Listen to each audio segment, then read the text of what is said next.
Cash flow is the lifeblood of any business. You have to have a good grasp of what your cash flow is going to look like. It has to be predictable. So just keep that in mind.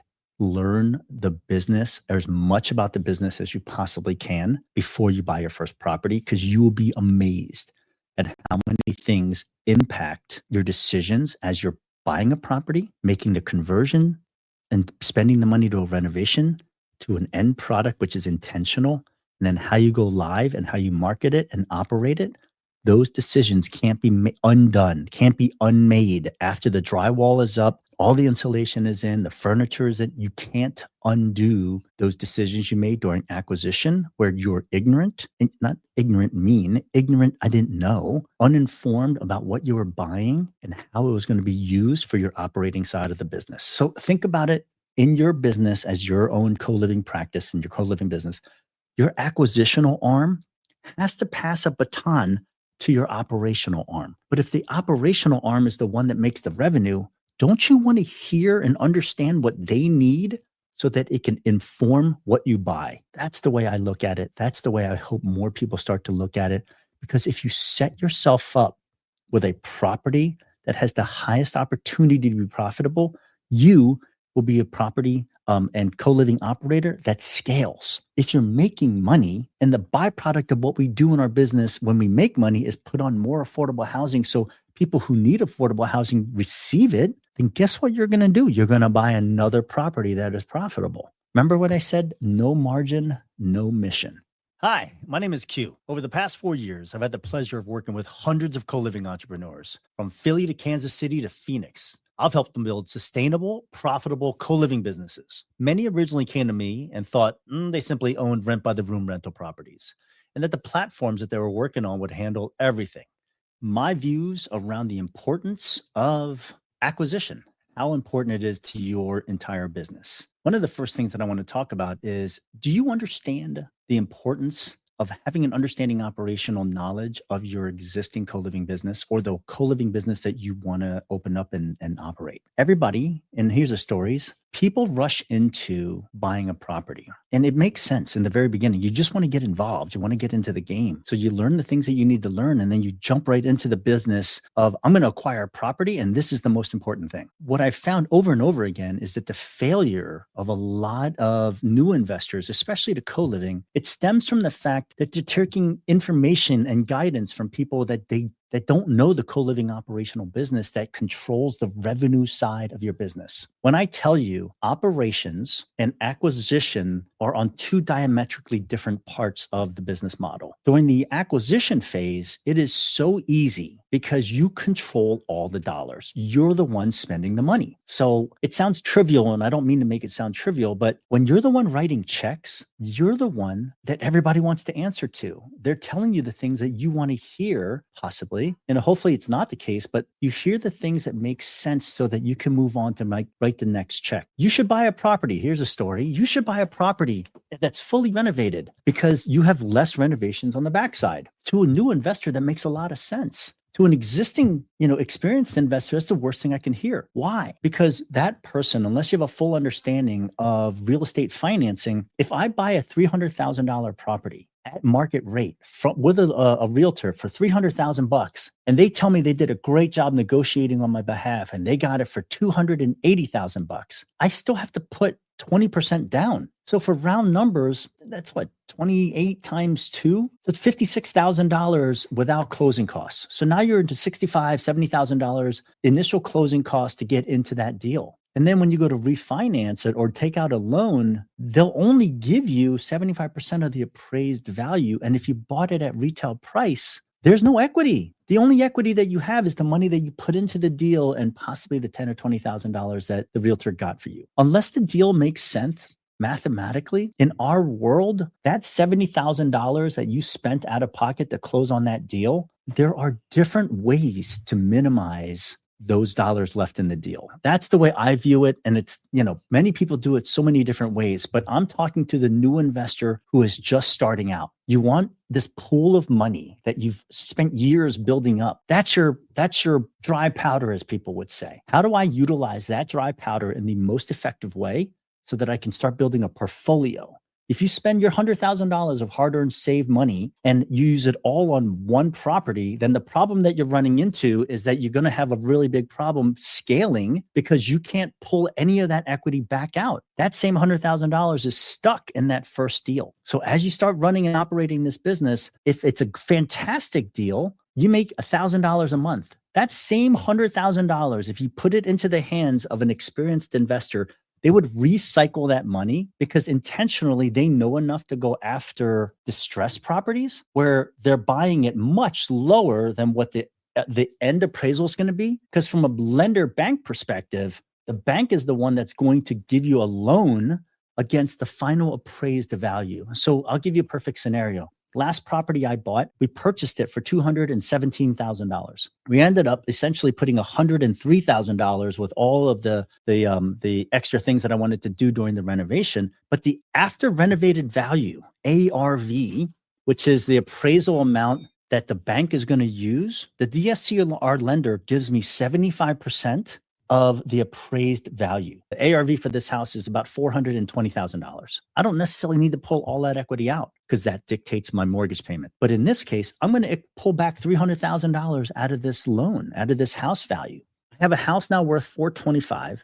I'm going to take out a mortgage roughly $300,000. Now I get the $300,000 given back to me. Whether you use hard money to do this, whether it's your own money to do this, at the end of the day, I only have $20,000 left in this deal. But now I own a $400,000 asset with a ton of equity. So in this world, I know I have 25% equity because the bank's only lending me 75%. But in this example, I'm extracting out all of my capital that I put in. If I use a hard money lender, I'd pay them off, but I'm only $25,000 into this deal or $20,000 left in this deal. And I own this asset worth $425,000. I can recycle that same money, rinse and repeat, and build the second property. You have to understand how financing works and why it's so important. And it's really easy. If I were to lay this out in a step-by-step process, is go buy the house, go renovate the house, go furnish the house, go activate the house, and start collecting money. It sounds really neat if that is the simplest domino way of doing it. I believe you should learn the operational business well enough because it will impact the things that you learn and utilize in the acquisition phase. If you have a better understanding and nuance of the member, your customer's experience, what kind of rooms do they like? Which rooms fill the fastest? Why do I, as an investor, put more bathrooms in houses than most people? Why do I look for houses where I can add more additional bathrooms? Why is bathrooms probably the most singular important thing when I look at neighbors, neighborhood, and bathrooms? Why are those things so important to me? Because they directly impact the revenue. Without consistent revenue, you're going to be paying back every single person that you owe money to along the path. So why is it super important that you learn the business first? And in this case, my suggestion is you go do Host IQ and do that module first so that you have a good understanding of the operating business, because the things you learn in that, what are members looking for? Which rooms do they look for the best? How do I set it up the best? How do I set up this house with amenities and things that stand out for my paying customers? If I have those learnings, now I know what I'm going to look for in a house that's going to be successful for my business. And it's not just 4 bedrooms, 3 baths, 1,800 square feet. No, it's about how this physical property that I'm going to pay for and how I'm going to convert it to this end product is going to appeal to the customers who are going to pay me revenue. Because I just want you to understand, during the acquisition, conversion, and construction phase, you're the one writing all the checks. It's the easiest phase. And it's so terrible when I say it out loud like that. But if I'm the one writing all the checks, it's really easy for me to write a check. What's the hardest thing about co-living and operation of a co-living property? It's collecting rents. It's collecting revenue. It's being able to have a pro forma that matches my actuals. What's the point of having this amazing pro forma that says you're going to make 30 to 35% on your money, and then you run an entire business at 50% occupancy and you're half of that and you're losing money? I can't tell you, of the 3,000 hosts that are out there, there must be over 1,000 hosts where their pro forma doesn't match their actuals. Why? Because the assumptions that they made going into our business did not live up, because they did not understand the business that they were getting into. So now they spent a year, and it's 9 months to a year figuring out, oh my God, I better figure this out or I'm going to go out of business. Because a serial entrepreneur, the one thing that I can communicate to you, cash flow is the lifeblood of any business. You have to have a good grasp of what your cash flow is going to look like. It has to be predictable. So just keep that in mind. Learn the business, or as much about the business as you possibly can before you buy your first property, because you will be amazed at how many things impact your decisions as you're buying a property, making the conversion, and spending the money to a renovation, to an end product, which is intentional, and then how you go live and how you market it and operate it. Those decisions can't be undone, can't be unmade after the drywall is up, all the insulation is in, the furniture is in. You can't undo those decisions you made during acquisition where you're ignorant, not ignorant mean, ignorant, I didn't know, uninformed about what you were buying and how it was going to be used for your operating side of the business. So think about it in your business as your own co-living practice and your co-living business. Your acquisitional arm has to pass a baton to your operational arm. But if the operational arm is the one that makes the revenue, don't you want to hear and understand what they need so that it can inform what you buy? That's the way I look at it. That's the way I hope more people start to look at it. Because if you set yourself up with a property that has the highest opportunity to be profitable, you will be a property and co-living operator that scales. If you're making money, and the byproduct of what we do in our business when we make money is put on more affordable housing, so people who need affordable housing receive it, then guess what you're going to do? You're going to buy another property that is profitable. Remember what I said? No margin, no mission. This is how those two things interlock. The better we do as entrepreneurs who do co-living, the more affordable housing that we get to put out into the world. Let me tell you a story about Buy Box. Okay. I've watched so many videos on YouTube. I've watched and scoured over people that want to talk about what is the perfect buy box for a pad split. And I see this beautiful little, one pagers on, 3-bedroom, 2-bath minimum, 1,800 square feet. You don't want to have a septic tank and you don't want to have a neighborhood that has an HOA. Yes to all of those things. The question I would ask new investors, do you know why we say these things? Do you know why when people say you want to have no septic tank? That's kind of logical, right? Is that if you take a 3-bedroom, 2-bathroom house that's built on a mechanical septic tank to service the 2 bathrooms and the 3 people that could live there, or 3 to 6 people that could live there, and now we turn in the living room and the dining room and possibly a garage. Now the septic tank is not mechanically set up with the leach fields and everything else to handle 6, 7, 8 people living in that house. Don't get caught up in chasing specifics, because you have to understand the process. While these things are minimally required, you need to understand the nuance of why these rules are put into place. You need to have a better understanding of how they impact your business downstream. So no, we don't like septic tanks. Do we have hosts that have septic tanks? Absolutely. With every rule, there's an exception. We've got a wonderful host in Atlanta. He was one of our first ones, and he had an entire portfolio.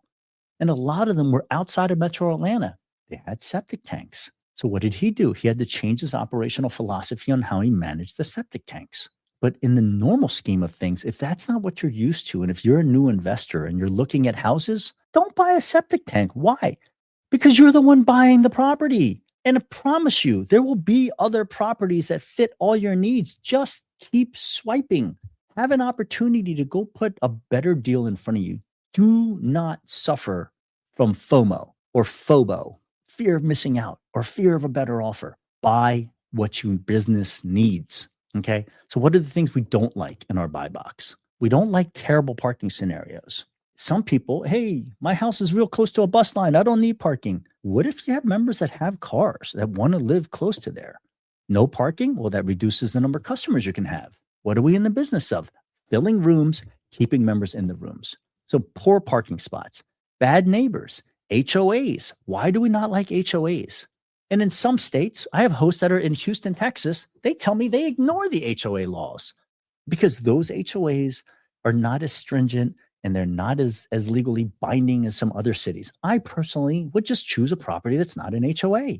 Avoid it.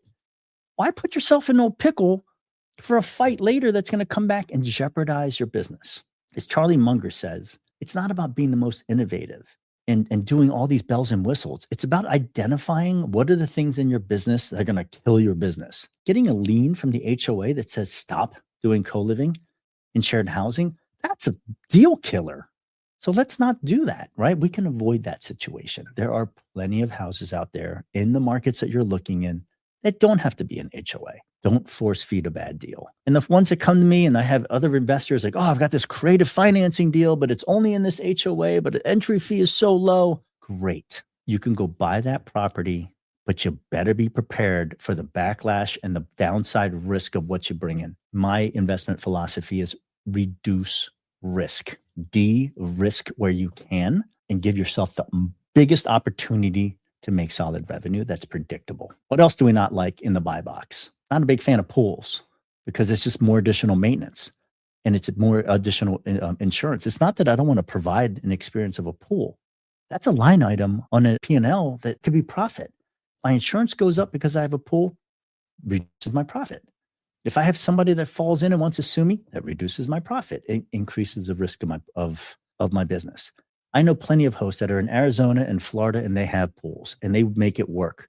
Every rule has an exception. They accepted that risk going into it. Poor parking, not a big fan of. Houses that fall outside of our parameters. If you're trying to jam in 8 bedrooms in a 1,200 square foot house, just ask yourself, would you want to live there? Here's another quick tip for people to consider in their buy box. If you have a realtor that you're working with is trying to sell you a house in a neighborhood that you do not know of, ask that realtor to go sit in the driveway at 9:30 at night on a Friday or Saturday night and call you for 35 minutes and get on the phone with you. Have them answer the question, hey, if my daughter were to live in this house, do you think she'd be safe there? Why would we want to buy a house that's a fantastic deal on an Excel spreadsheet?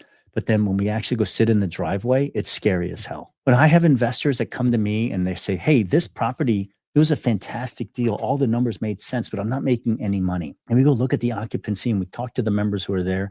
They move in on a Friday, they move out on a Saturday. They move in on a Tuesday, they move out on a Thursday.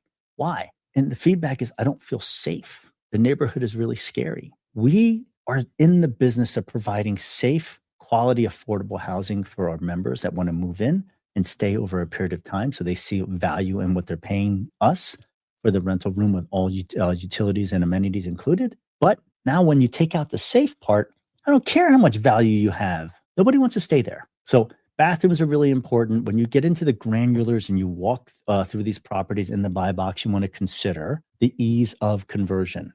A lot of houses that have multi-stairs and multi-levels and split levels, the conversions of those are really, really difficult. There's some other ones that people will tell you. So little nugget to consider. If you're in Florida or if you're in a market in Texas where you're on raised concrete foundations, that gives you easy access underneath the floorboards. So if you want to increase the number of bathrooms, it's cheaper.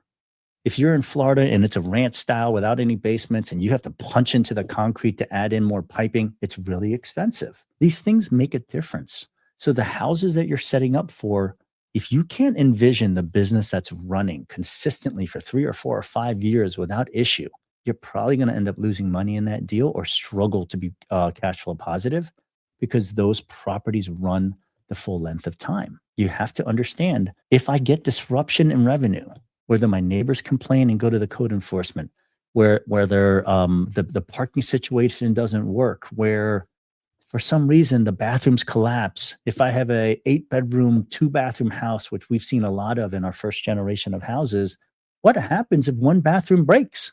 I've heard hosts say, like, yeah, I don't live there.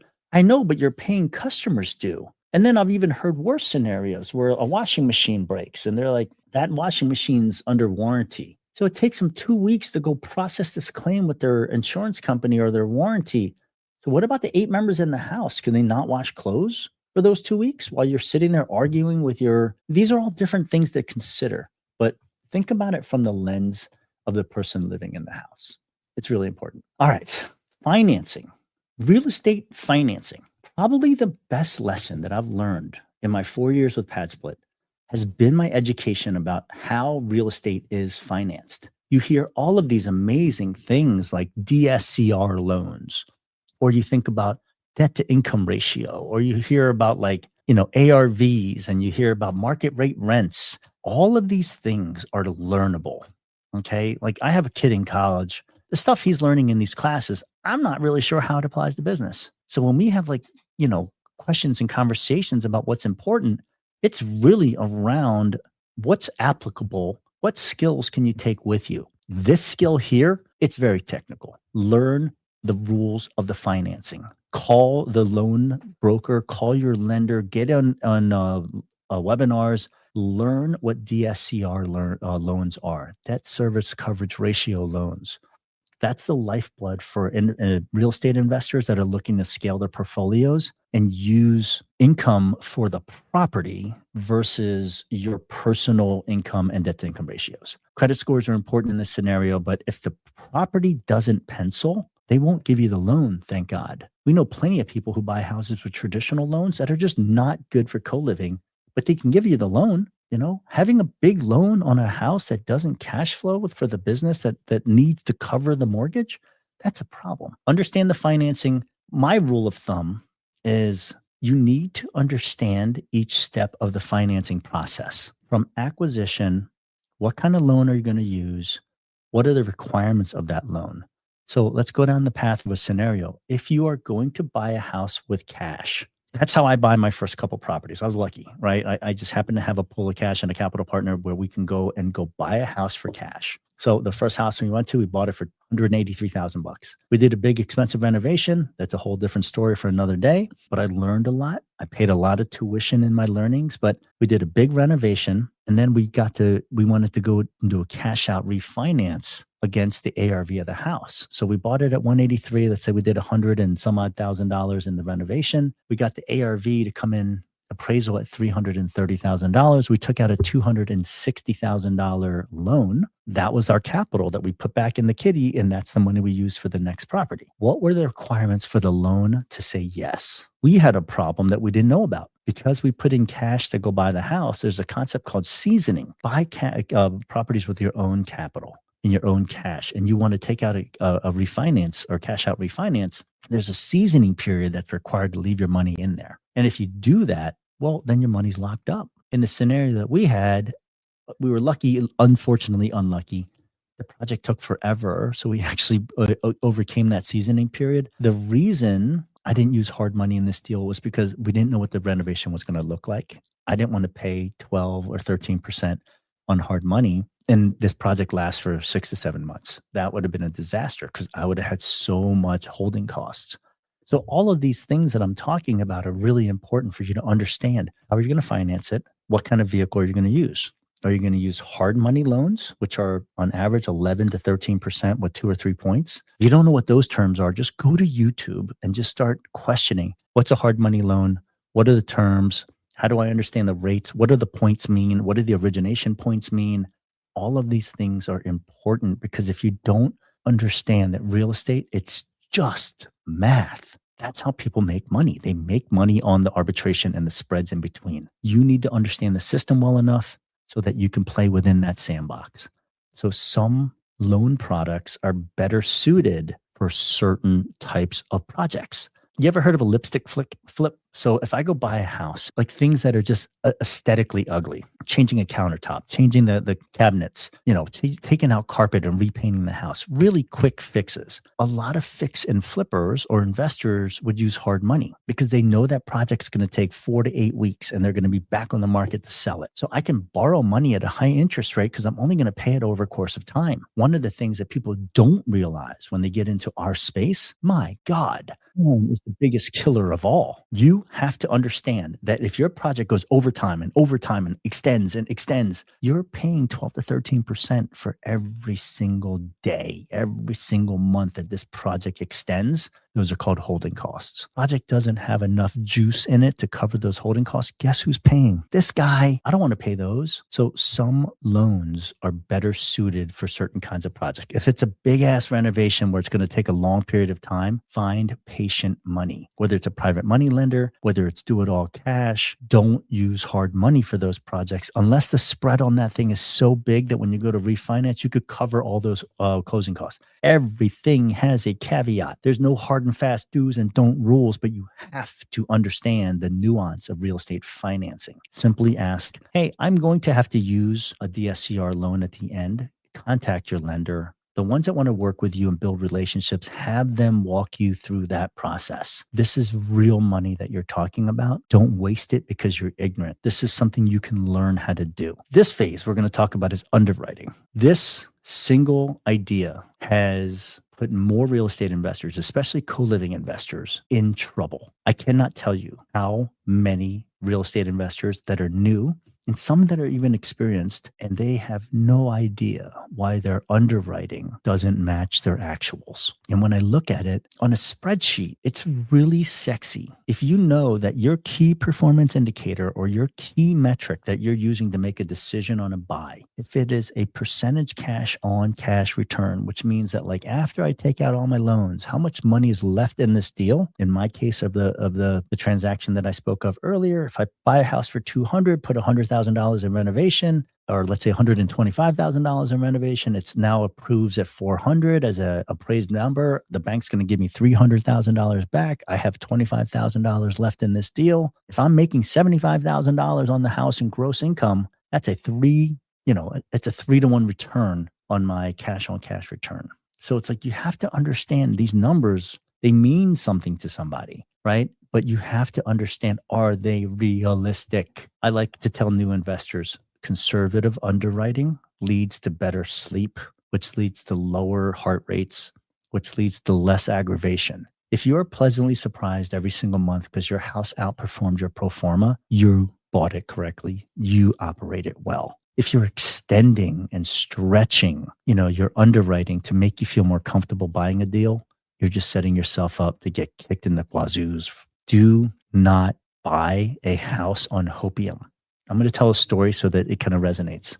I met an investor who's working with a realtor in a new market like Charlotte. And I asked them to send me their underwriting document, and I'm reading it, and it said 8% vacancy. Like, that's really interesting. So I met with the realtor, and the realtor told me, yeah, this is amazing. I looked at your market numbers online at patsplit.com, and they said in Charlotte, there's 92% occupancy. So we took that average market number that PadSplit published, and we underwrote all our deals at 8% vacancy.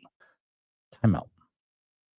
What in the hell does 8% vacancy mean? The PadSplit numbers that you see out there are market averages. What's 8% in a vacancy? That doesn't make any sense for me. When I underwrite a property, I do it realistically, meaning that this last house that we have, there's 9 bedrooms in this house. And not even all 9 bedrooms are priced the same way. I use vacancy based on number of bedrooms in the house, which means that I try to buy houses that are close to 50% of occupancy or 50% vacancy covers my PITI. That means that the mortgage is taken care of, at most 50% of my doors. In this case, it's about 40 some odd percent covers my PITI.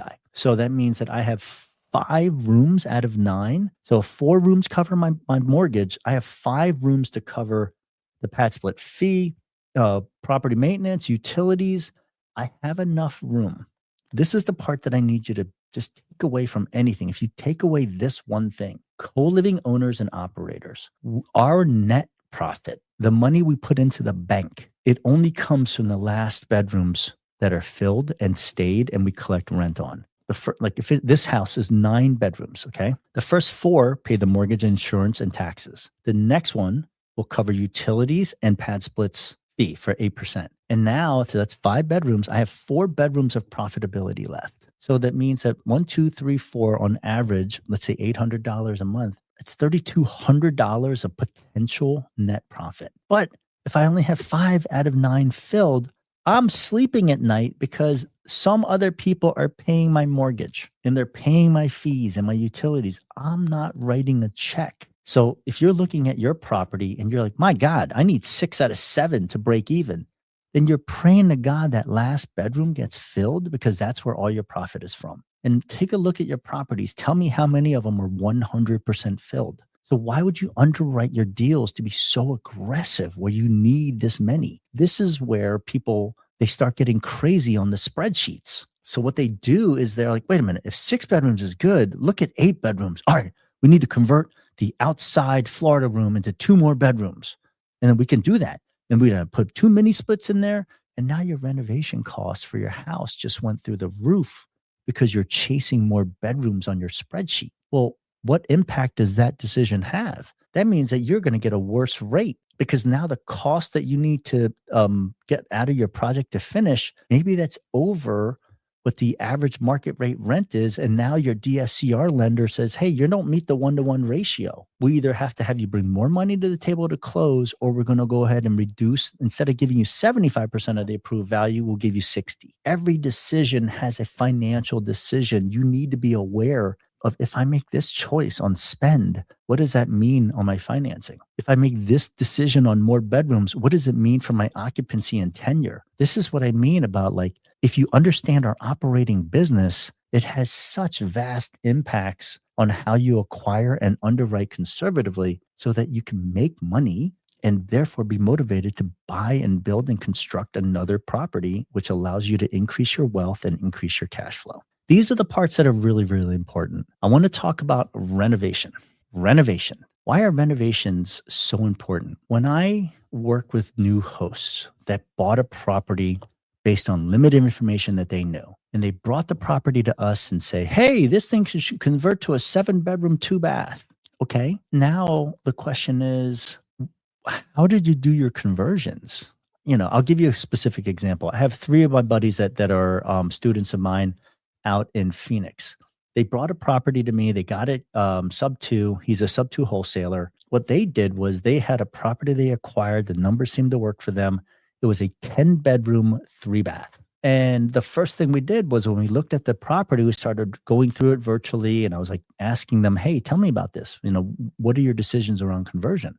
Because they were already a couple steps into it before they came to our mentorship. And at the end of the day, I just asked them questions around, what do you think the member's experience is going to be like? In your mind, how do you want to brand yourself?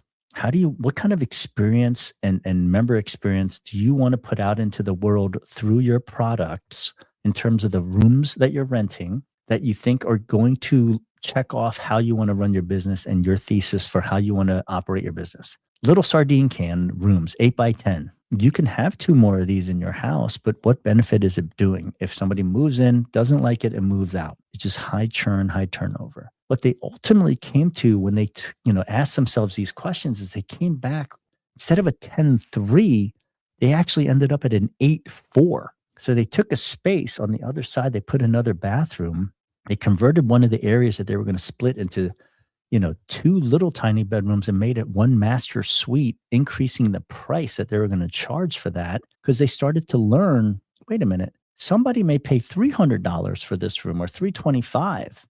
And it's literally a little in-law suite with kitchenette, bathroom, their own refrigerators, everything in there. That was the first room to rent, as it always is. Once they started realizing and understanding the revenue side of their business, it had huge impacts on the renovation side.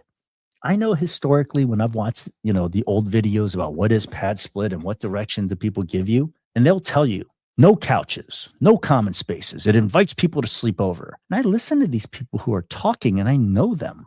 I know them personally. And they don't own any co-living properties. They're reading off of some nonsense crap that was written in 2019 or 2020. It has been 5 years since we've been in business. We have houses that are converted Airbnbs that have putting greens, swimming pools, selfie walls. That is not the product that was put out there in the beginning. You need to ask yourself, am I just listening without thinking?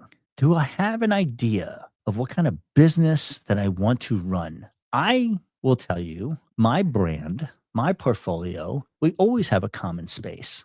I encourage the members in my house to get to know each other. I encourage community in my house. Why? Because as an operator, it reduces the friction between people if they know each other. It extends the tenure for those people if they know each other.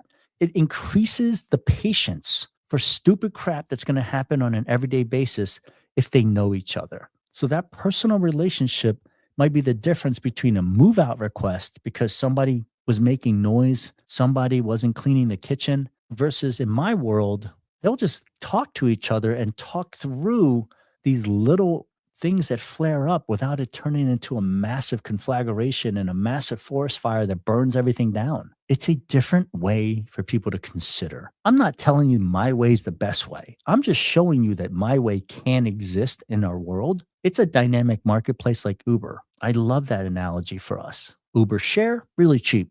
Uber Regular, it's what I expect it to be. Uber Gold or Uber Black, I expect a higher quality car, a little bit more customer service. If I can set the expectations and deliver that to my customer, that's the business that I want to run. And in my world, I want tenure for good members that are going to stay and pay for a good period of time, because that is the most optimal way that I make money as a co-living operator on the pad split platform or any platform. Tenure is the key. If I have constantly people moving in and moving out, moving in, moving out, I have to pay the 10-day fee all the time. In my houses, I get more internal referrals because people aren't embarrassed to invite their friends over. When their friends come over, they're like, wait a minute, this is what co-living looks like. This is what $900 a month gets you, all utilities included. And they're like, yeah. So my members are using the hashtag rent smarter when they're posting about what we're doing. Don't even get me started. I'll spend another module talking about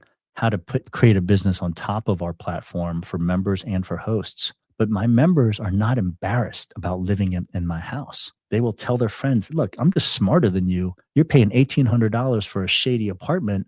I'm paying $900. I live with 6 people that are now my friends, and all utilities and everything. It's one price per week. So that's the big differential. That's a different way to consider your renovation ideas. Walk through the house and kind of see and understand the decisions you make during the renovation phase have a massive impact on the operational side of your business. I'll leave you with this one little tip for renovation. If you're going to put the money in to put a new bathroom, see if there's enough space to put another bathroom right next to it. So instead of having 2 bedrooms share one common bathroom that you're putting in, maybe you can turn those 2 bathrooms into 2 private bedrooms. It gives you more revenue optionality, whether it's a master suite at $250 a week or double occupancy for a couple at $350 a week. But you know that master bathrooms fill the fastest. The learning about the renovation things is 5 feet by 8 feet is all you need to put in a bathroom. If you have the space, instead of trying to cram in another tiny little bedroom, you may consider putting 2 bathrooms adjacent to each other, because it reduces your cost for the second bathroom because all the piping has already been laid. These are questions and these are learnings, and everybody has tuition. I have tuition that I've paid through ignorance tax.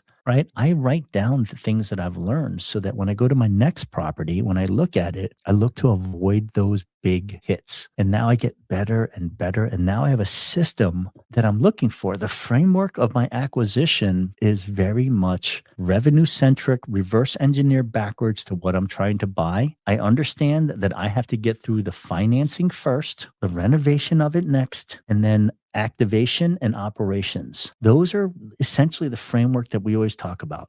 Understand your acquisition from the business side first. If the revenue that you think you're going to get can't consistently project to return, then you can't pay for all of these things that you made on assumptions. That leads me into the final piece of it, scaling. If you're coming into our space to become a co-living operator and you're doing it simply based on the idea that I'm going to have one property, my suggestion to you would be don't. Those hosts that have one property are the most miserable. They don't want to do it. They don't want to manage it. They don't want to, keep an eye on it. They have to hire a third-party property manager to handle it. That's essentially 10 to 12 to 15% of your net profits go to a property manager. You don't make any money unless you bought it amazing and you bought this thing in 2008 and you don't have a note. You don't have any mortgage. It's really difficult to have one property. Come into our space, get as much education as you can, buy it correctly, learn how to operate it, either with a property manager or without. If you're going to get a property manager, you better buy better. If you buy it poorly and then you got to stack on a property manager, how do you make money? We only make money on the last couple bedrooms after we pay everybody else. So keep that in mind. You can scale in this business. It's one of the easiest things to do. Once you have a business model that works, you go buy more houses that fit that model. And then you start learning and learning and learning and buying better, buying deeper. Your skills as an acquisition person get better. You buy better deals. You learn how to say no. When the realtor responds back and says 250, no. I'll give you an example. One of our students is in Kansas City. It was her first purchase. So she went and found a property. We did all of the buy box things and we did all the revenue projections and all the underwriting. The house is listed close to 170. And she came back and she's like, I'm going to put in a strong offer for like 155. And we walked through it. I showed her some additional tools. You can go on PropStream. You can see how much mortgage is owned on it. You can see how many days it's on market. Here's the thing that she was uncomfortable with. I do not want to offend the seller. Let me tell you something. The only person you need to worry about offending is yourself. Because if they say no to you, you're the buyer. You're the one with the checkbook. You find the next person is going to say no to you. This is not rocket science. You don't have to buy that house. So she ended up coming and we were talking about it. She said she wanted to offer 155. I told her, I think we're going to offer 130, because I saw how much was owed on the mortgage. It's been there for a while. The projections were really kind of aggressive in terms of the renovations. I'm like, we need more buffer. They ended up settling for like 131. And it was amazing because she was paying in cash, or she ended up using a hard money, which is essentially paying for cash. And it saved her $20,000 on the buy just because she was uncomfortable putting in a low number because she was fearful. What if they say no? I'm like, my God, what if they say yes? Every transaction, every at bat, you're going to get better. Don't worry about who you're going to offend. Your job is to put yourself in the best deal possible. And to do that, you need to take reps. So if you're in the acquisition phase and you're not underwriting deals every single day, 2 to 3 to 5 deals a day, and getting in the habit of starting to see these numbers over and over again, you start realizing, $240,000, that's like $2,200 in mortgage. Like certain things start making sense. Well, I got 8 bedrooms in here. Well, what's the utility? So that's probably going to be about $700-800. So it's about $100 a room. These things start aligning and become familiar so that when you're looking at deals and you're underwriting them, that score. You've been in rooms with other realtors and other real estate professionals, and they're running off numbers left and right. As soon as I talk to a new investor and they don't know their own numbers, that's when I get really nervous for them. This whole business is just math. You have to know your numbers. You have to know what's acceptable. You have to know which levers are a problem on the revenue side, on the cost side, on the tax side, on the liability side. You have to be able to know if something's wrong over here, how do I move it and fix it to improve? So many. This is the beginning of the year that I'm recording this. And this is going to be a lesson for all of you. If you haven't gone back and done a real critical analysis for 2020 or the previous year, how do you know what to improve on this year? If you went back and looked at all your numbers from last year, how do you know what you're improving on this year? You don't. So don't go through another year where you're hoping. Hopium is not a strategy. So here's to you. Welcome to being here. Welcome to continuing your education. My mentors, the ones that I rely on, are constantly learning. Take inspiration from everything around you. Ask. Keep putting yourself in rooms with other people so that your education continues to grow. Welcome to CoLiving IQ. Welcome to becoming a co-living operator. I'm super excited for you to join this journey. Congratulations.